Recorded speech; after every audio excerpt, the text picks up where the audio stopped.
Good morning students. Last class में हमने articles a और एन के बारे में पढ़ा था।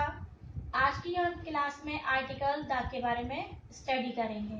Now let's start today's topic, uses of article the.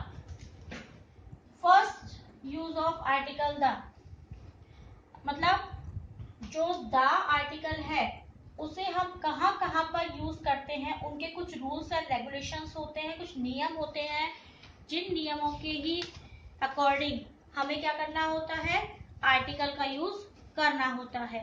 जैसा मैंने आपको कल ए और एन के जो दो दो रूल्स बताए थे, इसी तरह से द के भी कुछ रूल्स हैं, जिनमें फर्स्ट जो रूल आता है वह रूल है बिफोर। बिफोर का सेंस क्या होता है, पहले, और किससे पहले, यूनिवर्सल थिंग्स। जो हमारी ब्रह्मांड, यूनिवर्सल क्या होती है, हमारा जो ये ब्रह्मांड है, इस ब्रह्मांड में जितनी भी चीजें होती हैं, जैसे कि हमारे इस ब्रह्मांड में यूनिवर्सल में स्काई होता है, आसमान, इस पूरे ब्रह्मांड में मून भी होता है, इसमें क्या होता है, सन भी होता है, अर्थ भी होता है, और गैलेक्सीज भी होती हैं, गैलेक्सी।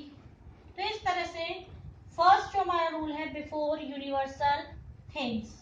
तो जितनी भी यूनिवर्सल जो हमारी ब्रह्मांड की चीजें होती हैं, इनसे पहले हम कौन सा आर्टिकल लगाते हैं, आर्टिकल द। तो अब मैं यहाँ पर क्या फिल कर रही हूँ, the sky, the moon, the sun, the earth, the galaxy. इस तरह से हमारा फर्स्ट रूल क्लियर है स्टूडेंट्स। फर्स्ट रूल क्या है यूज द का, यूनिवर्सल थिंग से पहले हम क्या लगाते हैं, द लगाते हैं।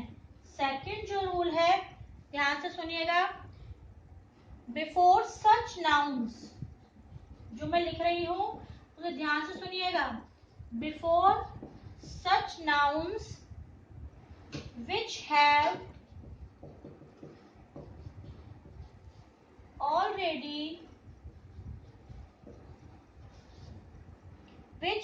already been introduced। अब आप सोच रहे होंगे पता नहीं मैम ने क्या लिखा है, कुछ समझ नहीं आया, लेकिन मैं आपको इसका बता देती हूँ क्या मीनिंग है। बिफोर सच नाउन्स, ऐसी नाउन से पहले जिनके बारे में इंट्रोड्यूस मतलब बताया जा चुका है, जिनके बारे में हमें सेंटेंस में पहले से ही बताया जा चुका है, उनके जब वो चीजें बार बार रिपीट होती हैं तब उनके आगे क्या लगाते हैं, उन नाउन्स के आगे क्या लगाते हैं, द लगाते हैं। जैसे कि आप लोग इंग्लिश में स्टोरी लिखते हो, आपसे मैम ने बोला ग्रीडी डॉग पे स्टोरी लिख के दिखाओ, तो आप क्या बोलते हैं सबसे पहले, once upon a time there was a dog. एक बार की बात है, एक बार क्या था, कुत्ता था। फिर आप जब आगे उसी कुत्ते के बारे में और आगे बढ़ते हो तो बार बार में डॉग से पहले क्या लगाते हो, the dog was very hungry, वह कुत्ता बहुत भूखा था, he went here and there in search of food. इस तरह से क्या होता है, जिन नाउन के बारे में सेंटेंस में हमें पहले से ही बताया जा चुका होता है, उनके आगे हम क्या लगाते हैं, द लगाते हैं। एग्जाम्पल देखिए, आई saw blank loin, the loin was sleeping under। अब मैंने यहाँ पर एक एग्जाम्पल लिखा है जिसमें 3 फिल इन द ब्लैंक्स हैं। इन तीनों फिल इन द ब्लैंक्स को आपको फिल करना है। वो यूजेज हमें किसके करने, ए, एन या द में से। तो हम आपको क्या बताना चाह रहे हैं कि जो नाउन, ऐसी नाउन जिनके बारे में हमें पहले बताया जा चुका है, इसमें नाउन क्या है, लॉइन है। इसमें लॉइन के बारे में बात की जा रही है कि आई सॉ ए लॉइन, मैंने एक शेर देखा। आई सॉ ए लॉइन, मैंने एक शेर देखा। अब उसी लॉइन के बारे में आगे सेंटेंस बताया जा रहा है कि वह जो लॉइन है, the lion was sleeping under a tree, वह जो शेर था वो एक पेड़ के नीचे सो रहा था। तो इस तरह तरह से जब हमको सेंटेंस में बार बार में हम एक ही नाउन के बारे में जब हम बात करते हैं तो उससे पहले हम क्या लगाते हैं, दा लगाते हैं। एक और देखिए, I met blank man, blank man was blind. मैंने यहाँ पर एक सेंटेंस लिखा है, I met blank man, blank man was blind. मतलब मैं एक आदमी से मिला या मिली, तो आई मेट ए मैन, मैं एक आदमी से मिली, ब्लैंक मैन, अब उसी आदमी के बारे में दोबारा बताया जा रहा है कि द मैन वॉज ब्लाइंड, वह आदमी कैसा था, ब्लाइंड, अंधा था। तो सेंटेंस में जब बार बार एक ही नाउन को रिपीट करते हैं तो रिपीटेशन के लिए क्या लगाते हैं, दा लगाते हैं। तो स्टूडेंट्स, दा के दो रूल्स क्लियर हैं आपको? Okay fine. Now rule number 3।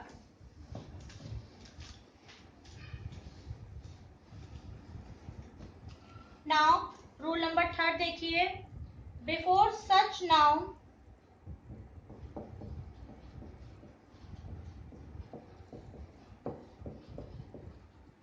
before such nouns which signify their class or all things of their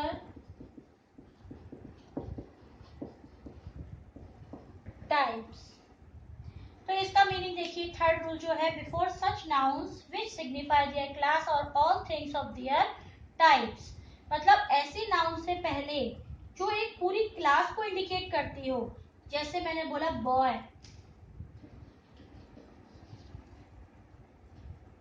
तो बॉय एक क्लास को इंडिकेट करता है। मैंने बोला डॉग, अब डॉग के अंदर सारे ही डॉग शामिल हो जाएंगे, वो सारी ऑल थिंग्स होंगी एक ही टाइप की। तो मैं एक सेंटेंस लिख रही हूं, इससे आपको क्लियर हो जाएगा। Blank dog is a faithful animal.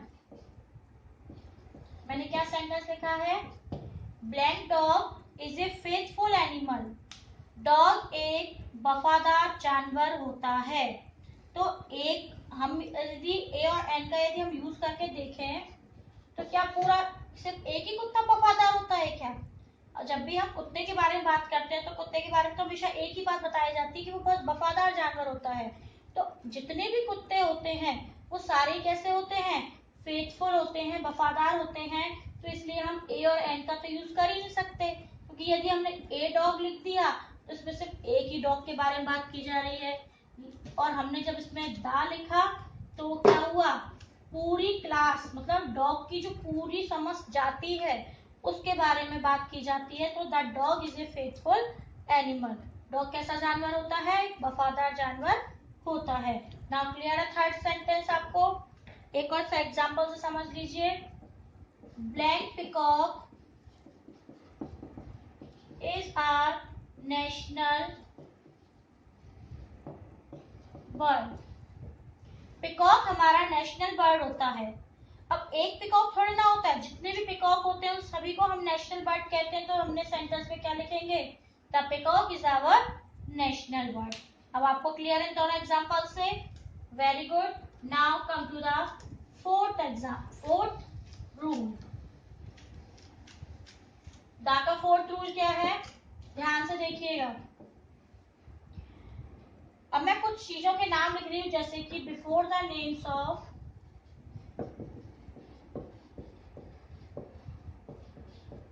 Reverse, नदियों के नाम से पहले, होली, या इसे हम कहते हैं रिलीजियस, मतलब एक तरह से हमने क्या बोला इसको, होली या रिलीजियस एक ही बात है। धार्मिक किताबों के नाम से पहले, धार्मिक किताबें जानते हैं ना, रामायण, गीता, महाभारत, जो भी बुक्स आती है, बाइबल और अपने गुरु ग्रंथ साहिब, ये सारी बुक्स क्या होती हैं, धार्मिक किताबें होती हैं।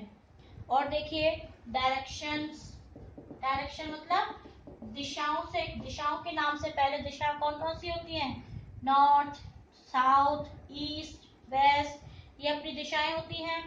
न्यूज़पेपर, आप सभी के घर में न्यूज़पेपर आते हैं, किसी के यहाँ दैनिक भास्कर आता है, किसी के यहाँ राजस्थान पत्रिका आता है, तो उनके नाम से पहले भी क्या आएगा, द आएगा। और देखिए माउंटेन्स, पर्वत, पर्वत कौन से हैं, हिमालय पर्वत, अरावली पर्वत, तो इस तरह से इनके नाम के आगे क्या आता है, द। डेजर्ट, रेगिस्तान के नाम से पहले भी क्या आता है, द आता है। एक एक इनके एग्जांपल देखिए, द गंगा रिवर का नाम हो गया, द रामायण होली बुक का नाम हो गया, द ईस्ट दिशा का नाम हो गया, डायरेक्शन का नाम हो गया, द राजस्थान पत्रिका,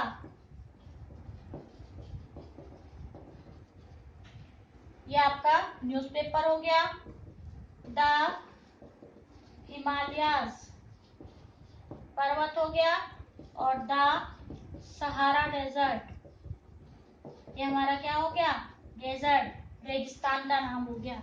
इस तरह से कुछ नेम्स होते हैं जिनके आगे हम क्या लगाते हैं, दा लगाते हैं।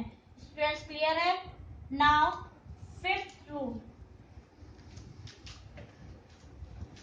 Now come to the fifth rule.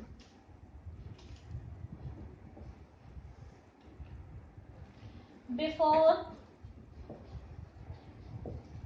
superlative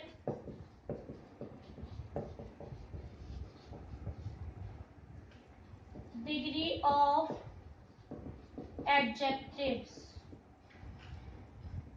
आपने लास्ट ईयर यदि पढ़ा होगा एडजेक्टिव के बारे में, एडजेक्टिव जिसमें किसी भी को भी अच्छा या बुरा या और बहुत अच्छा बताने के लिए जब डिग्रीज का यूज किया जाता है, तो सुपरलेटिव डिग्री आप ध्यान रखना कौन सी होती है, जिनके लास्ट में एसटी या ईएसटी लगता है, वो हमारी डिग्री होती है सुपरलेटिव डिग्री। जैसे कि बिगेस्ट, स्मॉलेस्ट, हाईएस्ट, ठीक है, और टॉलेस्ट, इस तरह से डिग्रीज होती हैं। इनके एग्जांपल देखिए, Tanisha is smallest girl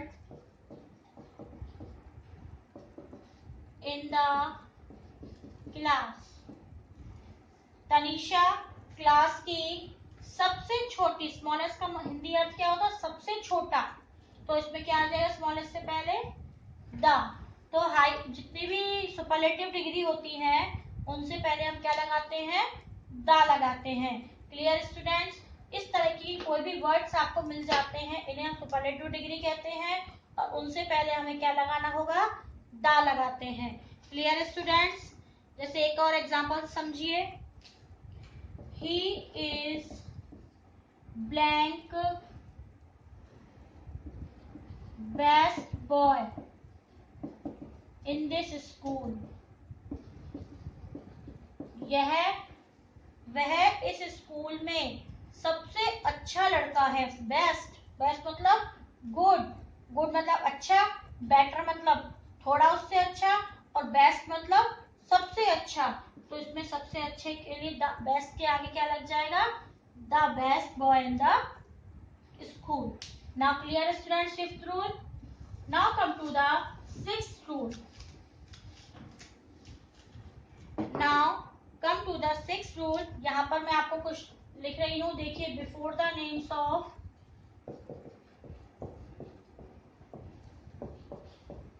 community,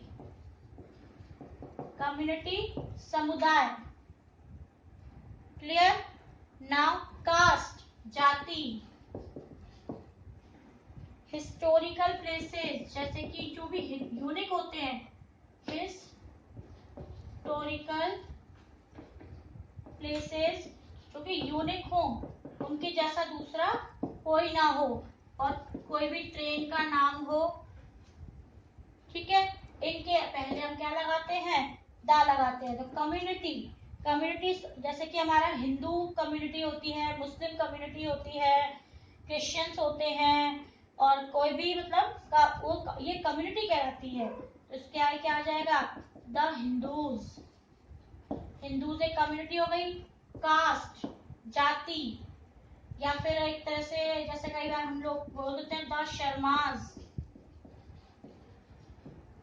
historical places में मैंने लिखा यूनिक, जिसके जैसा कोई दूसरा ना हो, जैसे कि हमारे यहाँ पर क्या है, ताजमहल है।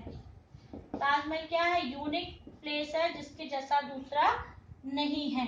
और कोई भी ट्रेन का नाम जैसे कि द जनशताब्दी।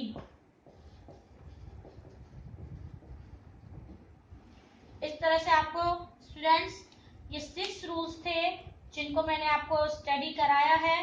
तो आप ध्यान से इन्हें एक बार और रिवाइज करिएगा। नोट्स में आपको पूरी तरह से लिखवा दिया गया है। अब ध्यान दीजिए, नाउ होमवर्क टाइम। आपको होमवर्क में कुछ सेंटेंसेस दिए जाएंगे जिसमें से आपको आर्टिकल फिल करना है, ए, एन और द। कुछ सेंटेंस ए के होंगे, कुछ एन के होंगे और कुछ द के होंगे। सारे रूल्स को ध्यान में रखते हुए एक बार ढंग से उन्हें रिवाइज करना, और जो भी रूल्स हैं उन्हें अच्छे से एक बार पढ़कर और उस होमवर्क को कंप्लीट करना। Thank you so much.